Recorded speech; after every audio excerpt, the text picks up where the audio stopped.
नमस्कार मंडळी. तुम्हालाही वारंवार पायाला मुंग्या येतात का? किंवा थोडं चाललं तरी पोटरांमध्ये गोळे येतात किंवा दुखायला लागतं? तुमच्या घरात किंवा ओळखीमध्ये असं कोणी आहे का जे अनेक वर्षांपासून सांधेदुखी, कंबरदुखी किंवा गुडघेदुखीने त्रस्त आहेत? जर या प्रश्नांची उत्तरं हो असतील, तर आजचा हा व्हिडिओ खास तुमच्यासाठीच आहे. जरा विचार करा, आपल्या शरीरात नसांचं एक मोठं जाळं पसरलेलं असतं. जर यापैकी कुठेही अगदी लहानसा जरी अडथळा निर्माण झाला, तर त्या भागात रक्ताचा पुरवठा कमी होतो.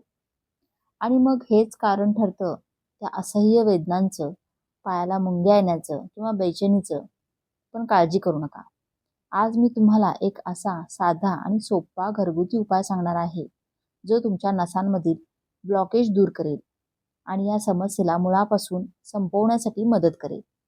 जर तुम्हाला पायात सतत मुंग्या येतात, हलकी जळजळ होते किंवा पाय सुन्न पडल्यासारखे वाटतात आणि विशेषतः जेव्हा तुम्ही मांडी घालून बसता किंवा चालता तेव्हा हा त्रास वाढतो, किंवा ऑफिसमध्ये एकाच जागी तासनतास बसून काम केल्यामुळे पायांमध्ये जडपणा, सूज किंवा कडकपणा जाणवतो, किंवा रात्री झोपताना तुमच्या पोठऱ्यांमध्ये म्हणजेच पायाच्या गोळ्यांमध्ये अचानक लचक भरते, किंवा थंडीच्या दिवसात तुमचे पाय बर्फासारखे गार पडतात, तर मंडळी, आजचा हा उपाय तुम्ही नक्की करून पाहायला पाहिजे. हा उपाय पूर्णपणे नैसर्गिक आहे आणि त्याचे कोणतेही दुष्परिणाम नाहीत. त्यामुळे हा व्हिडिओ शेवटपर्यंत पहा आणि हा उपाय नक्की करून बघा. मी 100% खात्रीने सांगते की याचा तुम्हाला फायदा होईलच. मित्रांनो, आजची आपली धावपळीची जीवनशैलीच या समस्येचं मूळ कारण आहे. तासनतास एकाच जागी बसून राहणं, ते सुद्धा चुकीच्या पद्धतीमध्ये, जोडीला कामाचा ताण आणि वरून आपलं आरोग्य, आहार, या सगळ्या गोष्टी आपल्या रक्ताभिसरणावर खूप वाईट परिणाम करतात. जेव्हा आपल्या शरीराच्या सर्व भागांपर्यंत रक्त नीट पोहोचत नाही, तेव्हा तिथल्या नसांना आणि स्नायूंना ऑक्सिजन आणि पोषण कमी मिळतं. आणि मग तिथूनच सुरुवात होते मुंग्या येणं, जळजळ होणे आणि वेदनांची.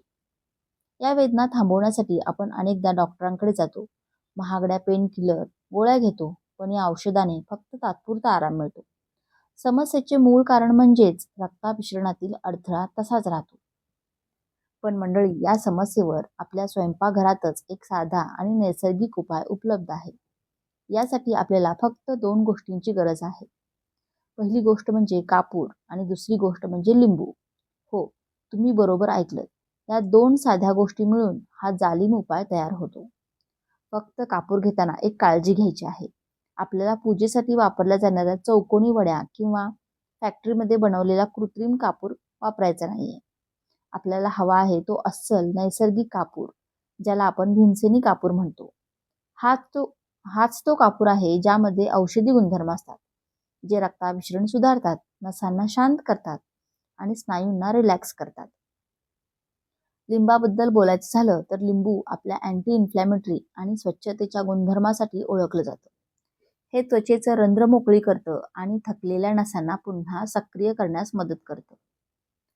पण याचे अजूनही बरेच फायदे आहेत, जे आपण पुढे बघणार आहोत. त्याआधी हा उपाय कसा बनवायचा आणि कसा वापरायचा ते पाहूया. हा उपाय करण्यासाठी आपल्याला फक्त 4 सोप्या पायऱ्या फॉलो करायच्या आहेत. पहिली पायरी, पाणी गरम करणे. एका मोठ्या पातेल्यात साधारण 2 ते 3 लिटर पाणी घ्या. हे पाणी इतपत गरम करा की तुमचे पाय ते सहज सहन करू शकतील. पाणी खूप कोमटही नको की ज्यामुळे शेकच बसणार नाही, आणि खूप कडकही नको की ज्यामुळे चटका लागेल. आपल्या शरीराला सोसेल इतपत गरम पाणी घ्या. दुसरी पायरी, कापराची पूड. पाणी गरम होईपर्यंत भीमसेनी कापराचे 2 छोटे तुकडे घेऊन त्याची बारीक पूड करून घ्या. सोबतच एका वाटीत एका अख्ख्या लिंबाचा रस पिळून ठेवा. तिसरी पायरी, मिश्रण तयार करणे. आता ते गरम पाणी एका मोठ्या टबमध्ये किंवा बादलीत ओता, ज्यामध्ये तुमचे दोन्ही पाय आरामात बुडतील. त्यानंतर जी कापराची पूड किंवा लिंबाचा रस आपण काढला होता, तो या पाण्यात मिसळा. बस, तुमचा नसा मोकळं करणारं औषध तयार झालं. चौथी आणि महत्त्वाची पायरी, वापर कसा करायचा? आता तुमचे पाय त्या पाण्यात 5 ते 7 मिनिटे बुडवून ठेवा आणि शांतपणे डोळे मिटून नसा जेव्हा तुम्ही पाय पाण्यात टाकाल, तेव्हा तुम्हाला एक वेगळीच जाणीव होईल. जणू काही पायामध्ये हलकासा करंट किंवा झिंझिण जाणवत आहे. पण घाबरू नका. हे लक्षण आहे की हा उपाय काम करतोय आणि तुमच्या नसांमधील ब्लॉकेज उघडत आहे. कापरामध्ये असलेल्या गुणधर्मामुळे नसामधील अडथळे दूर होतात आणि रक्ताचा प्रवाह सुधारतो. तर लिंबामधील व्हिटॅमिन सी शरीरातील विषारी घटक बाहेर काढण्यास मदत करतो आणि पायांची सूज कमी करतो. ज्यांचं काम दिवसभर खुर्चीत बसून असतं त्यांच्यासाठी तर हा उपाय वरदान आहे. एवढंच नाही तर या उपायाचे काही अतिरिक्त फायदेही आहेत. ज्यांच्या टाचांना भेगा पडल्या आहेत त्यांना यामुळे खूप आराम मिळतो. फक्त 3 ते 4 आठवड्यात पायाची मृत त्वचा म्हणजेच डेड स्किन निघून जाऊन पाय एकदम मऊ आणि सुंदर होतात. मंडळी, हा उपाय फक्त 5 दिवस सलग रोज रात्री झोपण्यापूर्वी करून पहा. तुमच्या पायाच्या दुखण्यात आणि एकूणच शरीरात जो सकारात्मक बदल जाणवेल तो पाहून तुम्ही थक्क व्हाल. अनेकदा अशा साध्या गोष्टींवर लोकांचा विश्वास बसत नाही. पण हजारो रुपयांच्या गोळ्या खाण्यापेक्षा 5 रुपयांचा हा घरगुती उपाय एकदा तरी करून पहाच. तुम्हाला याचा काय अनुभव आला हे मला कमेंट करून नक्की सांगा.